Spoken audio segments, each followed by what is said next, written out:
So as promised, we're going to start out with the trade of the year. The trade of the year. Cryptic knows what I'm talking about. So we did take a swing trade over the weekend. I label it a swing trade because it had the intention, of course, of holding for several days at a time. And this trade ended up hitting stop loss. We ended up losing, I believe this was, I think I calculated like a 7%. I'll have to revise the entry from the initial. But altogether, it was about a 7 to 8% unleveraged move to the downside. Not the end of the world as long as you know how to protect yourself, as long as you're not revenge trading, as long as you're not constantly revising your stop loss down to kind of stay in the trade. A lot of these common mistakes that can make you lose a lot more money than you would have. So we'll break down the setup, why I took it, what went wrong, what we can learn, and I don't know, kind of a good thing that we lost this trade. I think it gives a bit more of a learning opportunity than just saying, yay, we did a trade, and this is why we took it, and look at how much of a genius I am. Because that's the reality. People lose trades all the time. Neil, Stunner, myself, it's going to happen. So let's walk ourselves through it. So we'll start with why I took the trade. So for one thing, we lost a majorly important range here. We'll call it $4.60 for easy rounding. So this long multi-month level of support is now going to be your working resistance, and that has not changed. Now what you have is a capitulatory candle. Let me try and make this a little bit better. You have this capitulatory candle. You come down, you're either going to tag a previous level or it's going to be front run, and essentially you're going to get this massive wick that essentially shows that there was a strong reaction from buyers. And I've demonstrated this before when we get over... Actually, I don't even need to switch over to a chart. This is a decent example, right? Capitulatory candle, you kind of front run the lows, you get a long wick. This wasn't really the same immediate result, but you get the point. You usually will end up filling that wick, coming down and sweeping the lows, usually with actual candle bodies. And there's some better examples of this that we can look at when we switch over to our charts, but that was essentially the idea, right? You lose a range, you tag your low, more than likely you are going to bleed your way back down to the low. And I think we even mentioned that in one of my previous streams before this had happened. So now what you have is essentially a new range for price to trade. Right? You have a very clear, easy to identify resistance, and you have what you would suppose to act as support here with some previous resistance from 2023 going into 2024, right? Some of these yearly highs. And of course, those were the levels that got front run by the wick. So naturally, my interest is playing the range low, filling in the wick, and capturing a nice risk-reward setup. What I didn't want to do was try to guess just how much liquidity could be taken from these lows, right? Could we go down as low as 2.6, right? Do I need to be targeting these range lows down here at 1.9, right? You start to get into a whole mess of, well, where's your stop loss going to be, right? The whole point of playing this position specifically is that we are anticipating newfound support. We are anticipating a range here, and we're also playing some pretty strong bullish divergence, at least at the time, right? You have a straight bleed, no exits. You absolutely melt your previous level of support. Again, your capitulatory candle. You get the bleed back down to that wick. That's usually a setup that will work more often than not, right? Especially when you get the bull div on the daily. So we're looking at this as a swing trader, and we are looking at this from the perspective of this support level and getting a bounce off of this support level. Because if you don't get a bounce off of this support level, you essentially have two options, right? The first option is you have your one DCA, and we did do a DCA, and it's kind of around this wick. So we'll throw that in there just so we have it when the time comes. Right, so you can essentially DCA, DCA, DCA, DCA, keep revising down, keep revising down, keep revising down. And what happens is, number one, you're committing more and more capital with each DCA. And it's really only helping your percentage or your cost basis, but so much. right? If this is my stop loss, my entry's here, DCA's here, that means the cost basis is in between. You can still float pretty well below entry even after a DCA. So first mistake with that is constant DCAs just add more and more money to the table that you stand to lose. And the further you revise a stop loss down or try to turn maybe a multi-day trade into a multi-week trade is where you were not originally positioned for that. You've added more capital to the pot and you keep revising your stop loss down until eventually you just don't have a trade anymore. And you likely still get stopped or you cut your losses at some point and it just becomes this pit of money. So there's two things we are trying to avoid. We're trying to avoid overextending our welcome with this trade, and we are trying to avoid any sort of revenge trading scenario. Right? I still have a bullish bias on TON. Right? It's sort of some bullish divergence still. It's not amazing, but it's a slightly higher low on the RSI. Still do have your lower lows, your lower swing lows. I still think that prices across the board are being beaten to death. I think that crypto prices have front run the bearish narratives that are surrounding markets more so than traditional stocks and things of that nature. Right, plenty of other things to say. I still have a bullish bias with TON. I think if you like TON, if you're a dollar cost averager, if you buy spot, I mean, you should be foaming at the mouth, especially because you just collected liquidity, including myself, right? I'm still very, very optimistic about being able to buy here. But that's not a reason to just immediately hop back in the trade. Like, oh, I missed the bottom here, I missed the best entry here, so now I'm gonna, but this has got to be it for sure. I mean, bullish divergence is still strong, and oh, that was just a liquidity grab, and that could be completely true, right? That could be the move. But you don't want to get caught in that cycle of, okay, well now's the trade, and then what happens when you're not given an exit? Okay, well now's the trade, so you just don't want to fall victim to that.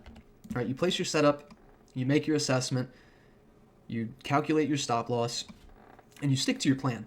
Because the plan is playing this capitulatory wick, playing these previous 2024, 2023 highs that we suspected would act as support, and that was the play. Unfortunately, and we'll dig in a little bit deeper as to what went wrong, the main thing that went wrong, of course, is that Bitcoin was sitting in no man's land, and we were heading into the weekend. All right, so if you're subject to markets being in limbo or some more chop, you don't have that immediate strength at the level, chances are you're going to fall victim to the weekend slump. So learning lesson number one for myself, but especially for you guys, is when you're taking a trade into the weekend, be very, very mindful, especially if it's an altcoin, be very, very mindful of how Bitcoin looks going into the weekend, how some of the majors look going into the weekend.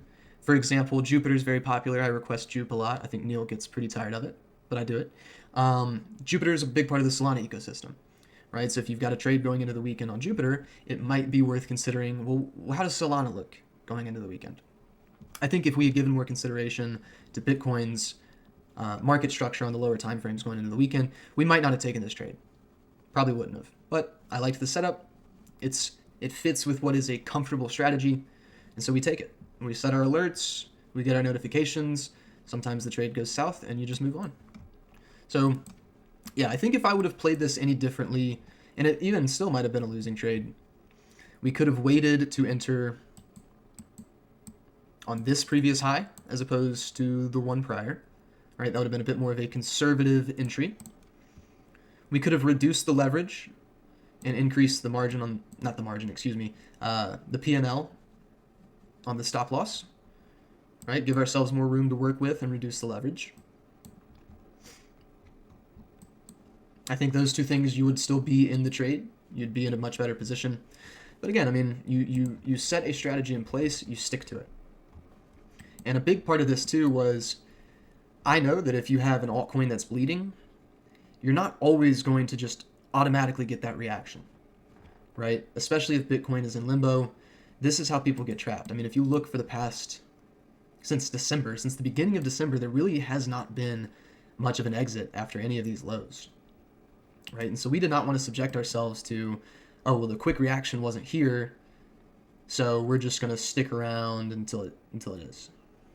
No, I think at this point, if I wanted to get back into the ton trade, I'd want to see a nice bottom formation with respect to our candlesticks, and I'd probably want to see price cross back above the 8 and the 21 EMA initially, and get some of those early signs of a bullish trend reversal. I think that is the point where I get back into ton. We tried to play the point of reversal, and you just have to know that if you're playing the point of reversal, you might not be right about the point of reversal. But it was a high risk, high reward setup. Excuse me, it was highly favorable in terms of risk and reward. I've been recording today, so if my brain's all over the place, forgive me, but it was a favorable setup as far as risk reward. And once again, I think if you wanted to play it a bit more conservatively, you would have been a bit more conservative with your entry, and of course you would have reduced your leverage even further. And we'll take a look at the lower time frames because I'm pretty sure I just put my position away. So it was around here that I called it. Let me just get the actual numbers in. It was a 2.998. Stop was 2.66. Pretty sure the TP was like 3. We revised it down. We'll call it 3.2 for now. Excuse me. Oh, had it backwards. Need to learn how to use the tools.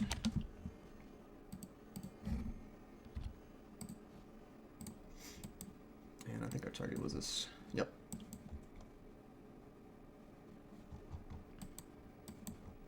We know the entry and the stop loss are correct, so we'll just start with that. So we can look at this on the lower time frames. Give me just a sec. So what did I like? I like the long wicks below this level here. Showed some strong reactions each time at this range. And once again, of course, we already had the macro perspective. So we entered around here. I like the little hook and go on the lower time frames with this low time frame level here, right around $3.01. And I believe the other area of interest was these sort of range lows. And I think we were also looking here. So this was kind of the lower time frame setup. I would have considered reducing some risk here around 315, maybe moving that stop loss up. But again, the whole point of the play here is getting strength off the bounce. And I was willing to DCA here if we swept these lows, but I was not willing to revise my stop loss. And the reason being is because I still felt confident that I want to play the automatic reaction from either one of these previous range highs, right, from 2023, 2024. So we don't get that, we're just subject to more chop and bleed. And unfortunately, that's what you get. So about the time that I knew this trade was cooked, I'm glad you asked. Cryptic, I'm sorry, I missed your message quite a few minutes ago. But yeah, absolutely. Just like you said, like DCA is fantastic if it is spot and if it is an asset that you could hold while you're in a coma, right? I don't care if the S&P 500 is doing this, that, and the third. It's a part of my retirement account. I'm 24. I will contribute to my retirement account every week. I can go in a 10-year coma. I'm not going to sweat it. But margin, leverage, DCA is not always your friend. And we did do a DCA, like I said, but we did not let it change our risk tolerance.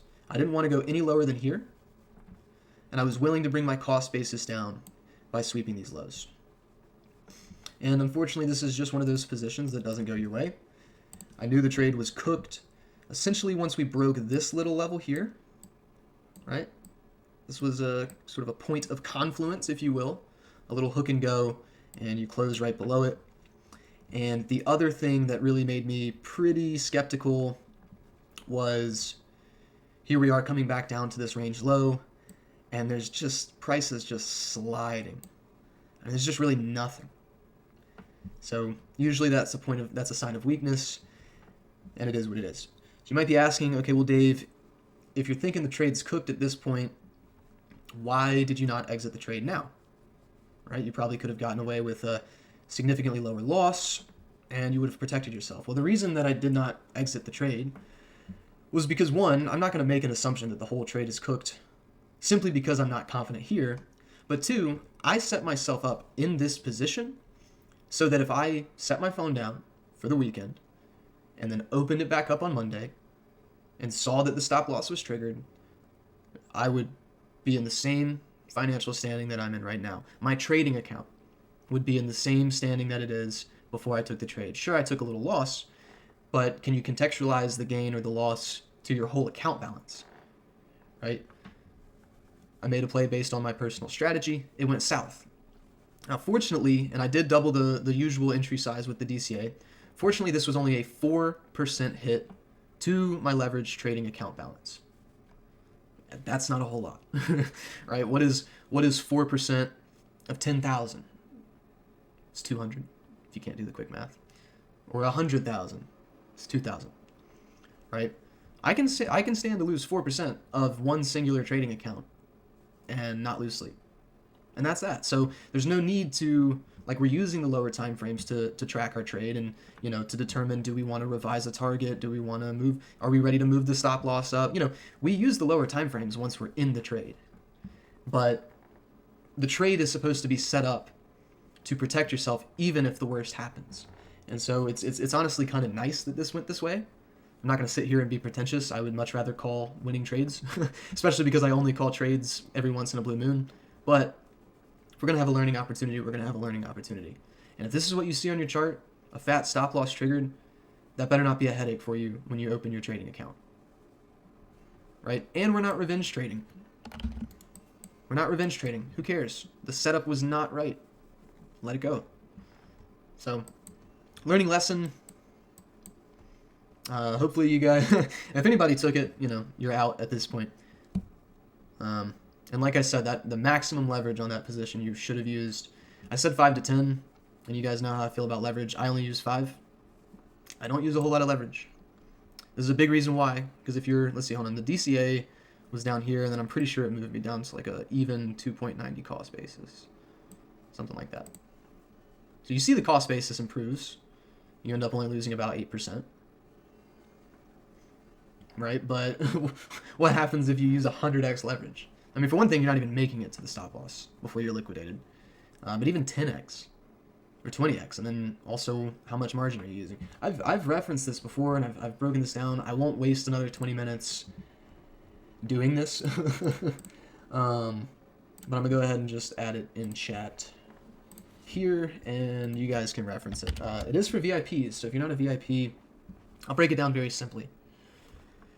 You want to find your setup first, right? You want to find your entry, you want to find your stop loss, your targets. You want to find the setup itself before you determine how much is going into the trade, how much leverage, or anything else, right? What is the setup, right? You're going to want to base the unleveraged move, you're going to want to base your position size on the unleveraged stop loss.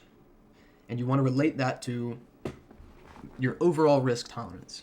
If you have $1,000 in a trading account and you don't want to lose more than 5% of your account on every given trade, worst case scenario, you can't lose more than $50 in one trade, right? 8.53%.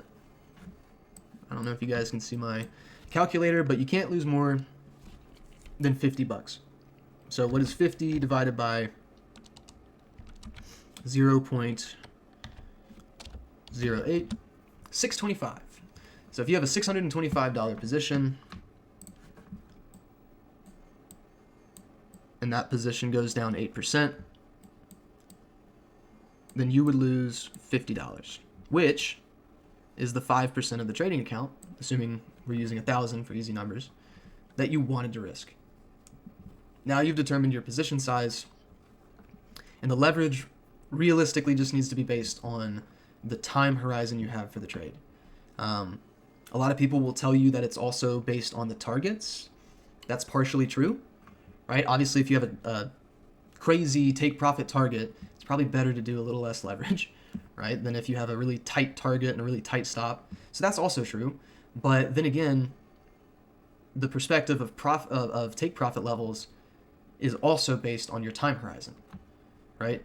If the trade starts here and the take profit is here, that time horizon is very small, and you probably know that if that's where you set your take profit. Whereas if you're just dollar cost averaging this range and you'll take some profit at the 3.9s, right, that's going to take you a while. You're probably using less leverage. So the whole point, you find your setup first. You consider your account risk tolerance. That's going to give you your position size. And the leverage is based on time horizon. So VIPs have that. Anyways, I've done a lot of rambling on this trade. Just a lot of nice, fun learning points. And again, I'm in a pretty jolly mood despite losing a trade, and that is because the risk management was there. For the love of God. All right, so let's move on. I'll do a quick little Bitcoin overview. I really won't go over anything other than Bitcoin because it's all kind of the same deal, but I'm happy to do chart requests just like we always do. So at this point in time, guys, if you've got requests, go ahead and drop them. I'll get to them. But yeah, let's just take a minute. Let's assess where Bitcoin is. We are in some pretty uncertain waters as far as macro narratives. You got tensions across the globe. You got Russia and Ukraine at war with one another. Trump's beefing with Mexico and Canada and China, as well as a lot of Europe. He's beefing with a lot of people. And you also had some pretty unfavorable macro data that really kind of quietly persisted all throughout the past 2 years that I think is kind of catching up with us. But let's just contextualize it to Bitcoin. All right, so the first thing let's note, from top to bottom, we are working with a 30% correction. Pretty scary, not completely out of the norm. Right, 33% top to bottom here back in the summer. You guys will have to excuse my mouse. I know my mouse is loud. I need to get a new one. Right, little 21% move here. Some of these moves are around 20%. I've measured them before. So this is pretty typical. I mean, it is the second largest at this point percentage decline of this cycle. And so it's definitely a scary reality, but I think it's worth putting into context. I believe this was about a 30-something% correction. This top to bottom was about 55%, and then I've shown it before, but about 6 different times in the 2016-2017 bull market, we had about a 30 to 40% correction. So this is pretty standard stuff, even though it feels terrible. The biggest reason it feels so bad is because Bitcoin's down 30-something%. Altcoins have just been completely destroyed, especially because the hottest narratives were AI and memes, and those have been the most sensitive to all of this. So that's probably why you feel like crap. It might not be so much your Bitcoin holdings, but just everything else. But we're getting some really clear bullish RSI divergence coming out of that oversold territory on the daily time frame. This might be one of the single most reliable buy signals that exists. And it might not mean that the market is immediately going to turn around, right? I mean, we saw that here back in June, July, where we had some divergence. We had a nice spring up in the market. We ended up chopping for several more months, right? So it doesn't mean an immediate reversal or an immediate continuation of the overall trend, but at the very least, you expect some temporary relief, right? A shorter term reversal. And just highlighting where we've had it in this cycle, right? Oversold.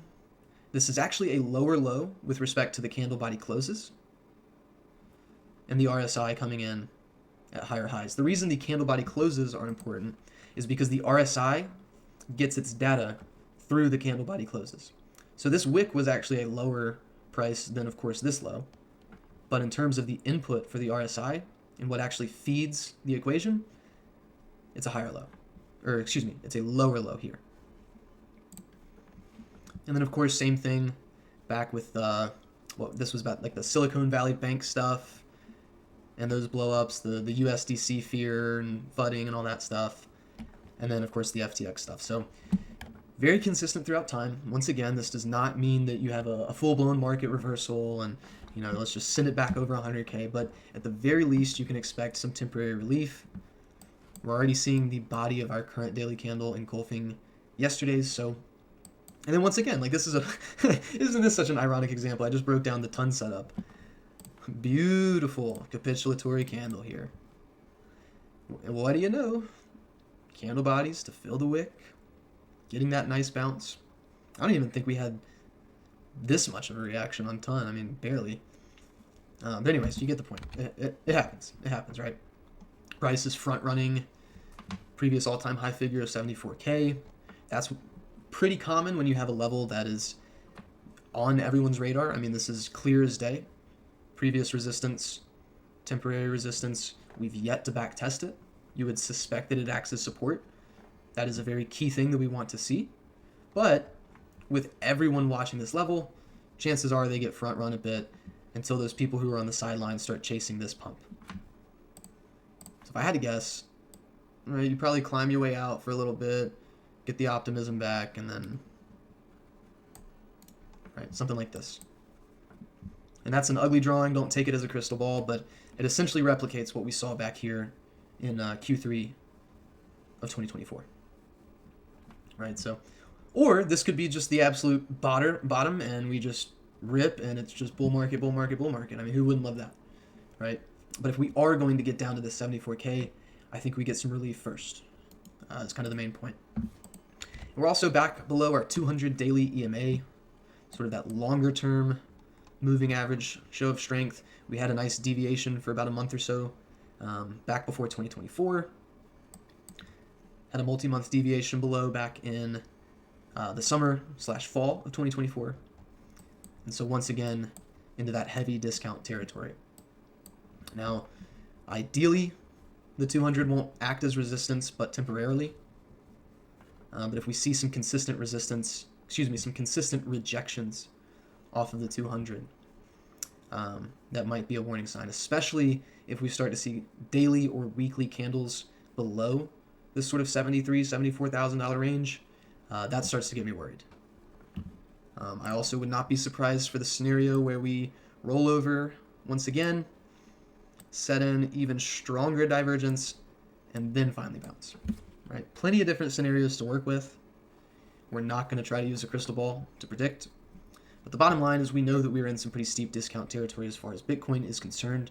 I think that is your best avenue for risk exposure right now, is kind of starting, thinking Bitcoin first, Ethereum first. It's my thesis that Solana will not continue to outperform, but if you disagree, Solana first, right? Some of these major assets, especially if they're being name dropped by the government. We move over, let's just Bitcoin dominance. Bitcoin dominance has not faltered really since Trump won the election. So still very much in that Bitcoin season. No clear breakdown just yet. We almost had it, right? Breaking below that 21, tagging the 50, but ultimately the 50 acted as support, and we've continued higher. So no clear breakdown in the trend there. And if you'll give me just 1 second, I'll pull up the altcoin season index just to give a quick little update on that, because we do love the altcoin season index. And let me just get it up. And yeah, even lower than the last time we checked on it. Again, guys, this is the top 50 cryptocurrencies comparing their performance against Bitcoin over the last 90 days. Very, very reliable metric, especially if you're a spot trader, right? If you like to buy up spot, ideally take profits several months later, and you're not really using leverage. I mean, this is almost a cheat sheet. And you'll notice that there is a considerably more time spent underneath the 25% metric versus being spent above the 75% metric. And that just goes to show you that these altcoin seasons and the glorious sunny days in altcoin land are much quicker, much more brief than that of the opposite, essentially, right? And we've seen it that, if we just take it back to the year, even just to contextualize this over, 365 days and not 90, we have not really seen a point in time where the broad altcoin space has just massively soaked up market share and outperformed in every facet. It's really just been kind of narrative after narrative, just trading rotations and trying to find the right thing at the right time. So it's been very competitive. It's been very tricky. I don't think that this is really the bull market top. I still am under the thesis that there's a couple of quarters to go and that we are simply in the thick of a very bearish period.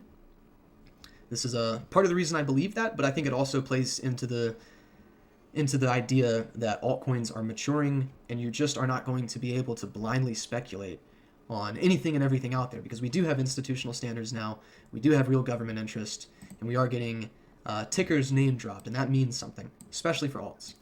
But if you're looking for more of a temporary swing, once again, I think while you spend some time below this 25% metric, finding key levels, finding those bleeding opportunities, I think that time is upon us, and might be upon us, even for a couple of months, right? So it's really just a matter of being careful with your risk exposure, never put forth more than you can afford to lose. Otherwise, well, you guys know how it goes. So let me take a break. We got 15 minutes. I've quite successfully run through what I had to run through without taking too much time. But yeah, I do want to give everyone a chance to send in a chart request, ask any questions, leave any comments. I suppose we will not be running the giveaway, unfortunately. Even if we get some entries now, I just don't think I'll run it. I don't know, am I being too mean? I might be being too mean. But you still got 15 minutes, regardless of the giveaway. If you guys have suggestions, if you've gone through the 0 to Hero, that's also much appreciated. But chart requests, questions, giveaway entries. Lay it on me. Optimism, sure. Let's do optimism. Gotta get back on my trading view. And we'll be good. Cool. Yeah, Crypto, you can just answer here. It's fine.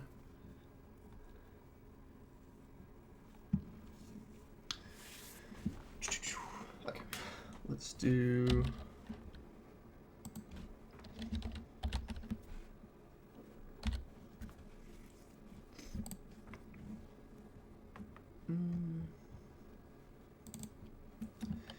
Okay.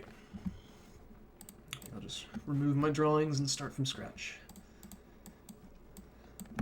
Woo. Okay. Okay. There we go, Dave. Dave remembers how to use TradingView. I've gone through some of them, enjoyed the video, played all the videos. Cool, yeah. Any feedback for improvements would be much appreciated. Anything that you felt was missing, things that could have been better, because that was made a year ago, and the quality is the quality potential is definitely improved. Anyhow, optimism, layer 2s have disappointed me, and it's not entirely their fault. I mean, Ethereum has been very underwhelming, and there just has not really been anything exciting about layer 2s since 2023. And now this is how things work in crypto. Narratives die, they go silent, and sometimes they get revived, kind of when you least expect it. And, you know, the whole time you had a pretty strong opportunity. So I don't want to rule that out, because, I mean, let's just consider it. Ethereum is the second largest cryptocurrency by a mile. It is the second and one of the only 2 crypto assets that have ETFs, right? And so naturally, as that ecosystem does well, I think that gives layer 2s a chance. If I'm just playing levels, I'm immediately spotting this sort of all-time low, if you want to call it that, around 39 cents. And I mean, I'd love to be optimistic, but no pun intended. But I really just don't see... I mean, you might have this low here, kind of right around 85 cents, but I don't know. Let's go down into the daily. All right, this looks better. This looks better. So easily identifiable lows at 63 cents and at 39 cents, right? And like we've mentioned before, big capitulatory candle, price bleeds, candle bodies close, candle body closes, fill the wick, and you're usually front running a key level. You're either doing this at a key level or you're getting a front run. At this point in time, we could be getting it. I mean, it's very early to tell. Bullish divergence, of course, looks great. But as we've demonstrated a ton, it's not always going to lead to the desired outcome, right? We might get some temporary relief here, but any new entries are getting trapped. Any previous entries don't get their exits. Liquidity gets taken. Right, that's always a possibility, and that should be on the radar. However, very clear bullish divergence here. A lot of times you get these key levels or front run, so you could very easily see some sort of relief in the near term for optimism, and really for most alts, so long as Bitcoin can find its footing. And I mean, certainly there's this key level here. It's probably a bit easier to identify here, that $1.12. And then, of course, these lows here, definitely worth some attention. Right, anything outside of that, you're kind of just thinking a little too far ahead. Let me just take a second. Gone through it. It's good enough. Cool. Can non-VIP have no waitlist? That is not up to me. That's not up to me. The waitlist is a bit more for us on the back end. Excuse me, than everybody else. But it's free for everybody, so it really is as simple as joining the waitlist and you'll be let in. Just join. Cool. Yeah, absolutely. Nothing for now, like the vibes. Yep, just looking to improve the current batch. Kind of think of it as like a remastering. And, of course, releasing the deluxe on top. So, interesting stuff. Ondo and ENA. Okay, let's do it. Ondo. Cryptic. You and I, man, we love us some Ondo. And I'm not saying that sarcastically. I do personally hold Ondo. I was fortunate enough to make quite a bit through the election, emptied my bags.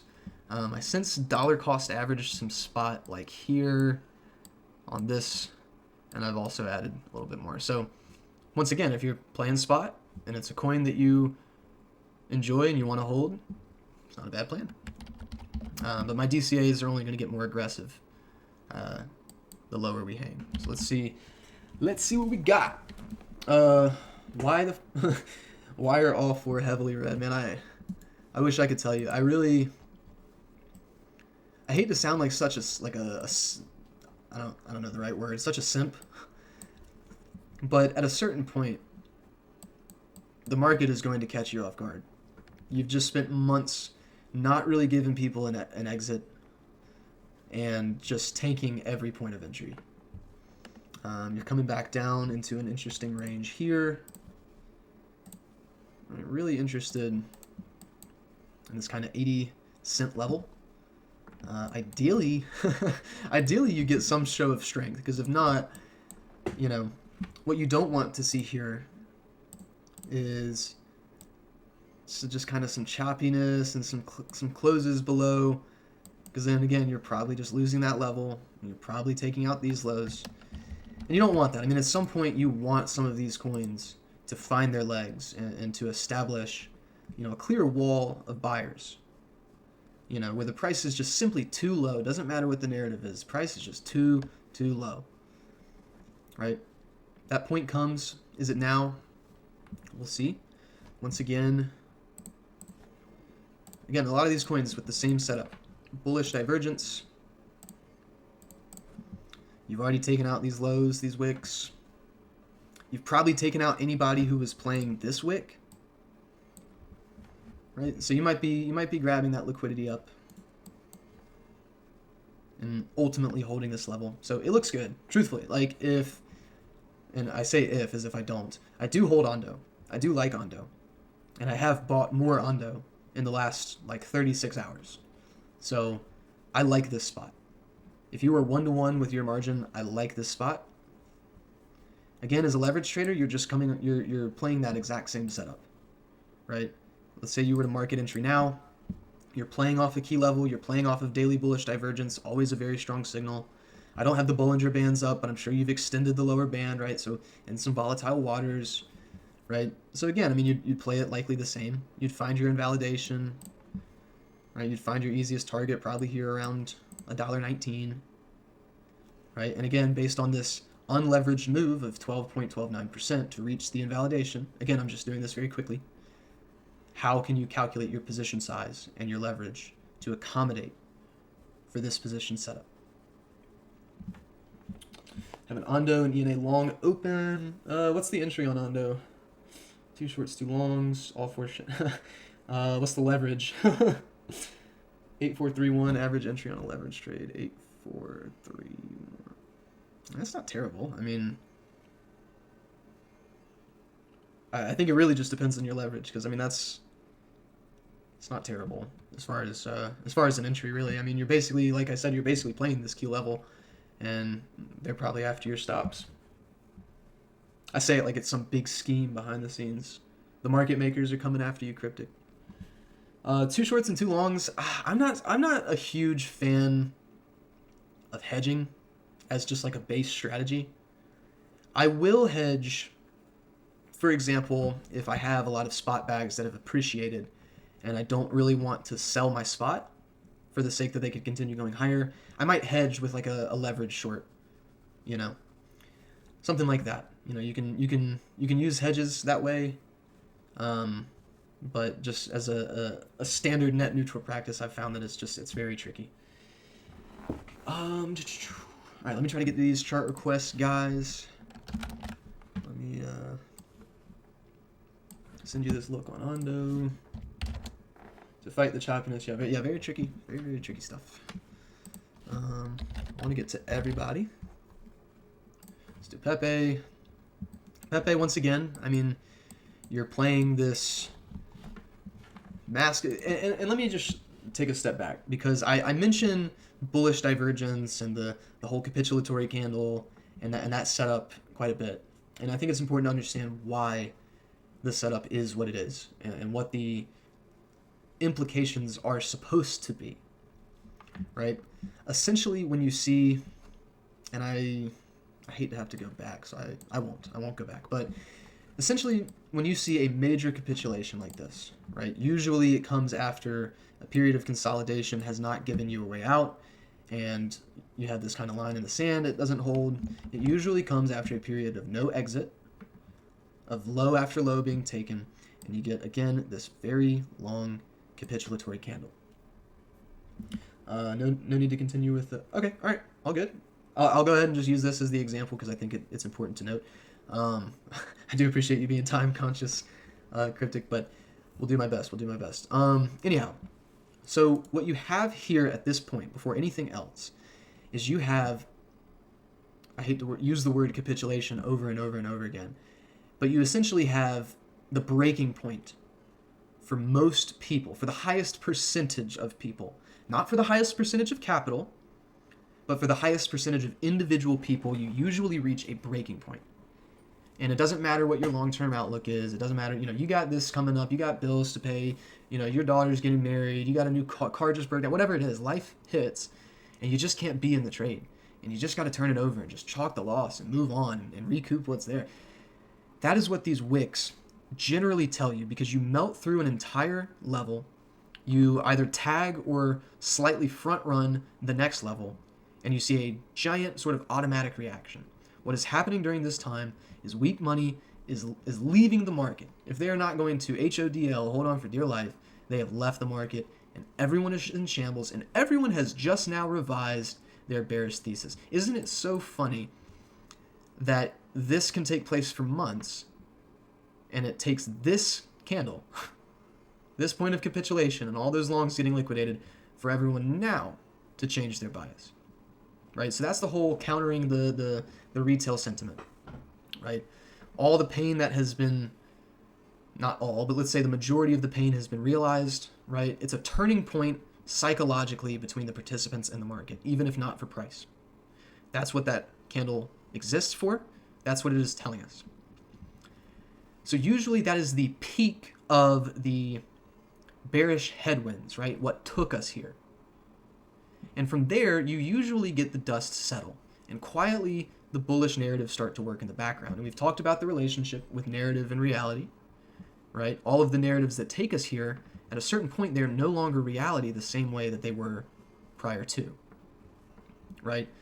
So you've already reached that peak in terms of psychological fear and weak hands turning over.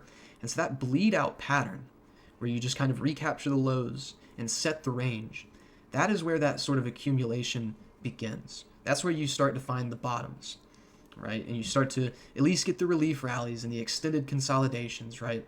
Because you've already reached that, you've already flushed the toilet, right, so to speak. You've already flushed the toilet.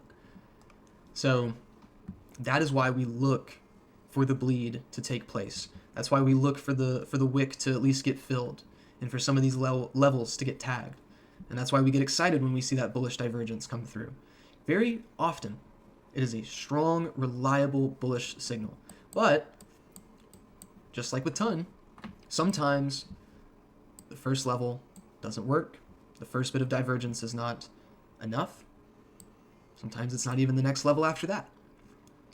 It could be this one, right? But you just never know. And so that's why when I showed my TON trade earlier, we took the setup, we protected ourselves, and we knew that even if it went south, that was that. That was our stab at the play. We weren't going to just keep on keeping on until we were shaken out. Now, as a dollar cost averager, as a longer term investor, as someone who buys and accumulates on spot, I have a much different attitude about that, right?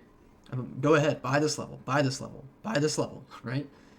If that's your prerogative to accumulate and to hold long term, then of course I like that approach. But Pepe looks like shit. It's the same thing. Bull divs, key levels, where are we going to find the legs? It's anybody's guess, and we'll know once we know, because we'll get a big, meaty, bullish engulfing candlestick that returns the optimism to the space, and then you get your chop and consolidation. That's where we're headed. I'm fully confident